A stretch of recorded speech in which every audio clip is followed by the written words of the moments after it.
Happy Tulip Tuesday. This is the day we share timely tips for the Tulip Pro. Today, talking about Anthurium and the best way to rehydrate. When they come to you, they may have been in a box for a day or two or three, so they're very thirsty.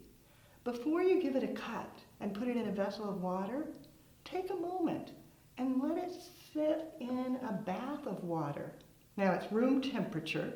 You don't want it hot, you don't want it cold, just room temperature water, and let it float. And leave it there. I like to wait about 10 minutes because it actually will drink through its face. Then, after 10 minutes, fast forward, take that out, give it the cut, and go ahead and set it in a vase of water. Now you've added water from both ends, which will help it to rehydrate more rapidly. Last step, spray it down with Crowning Glory, and that will lock the moisture in, giving you the longest lasting Anthurium possible. Now you know the pro technique.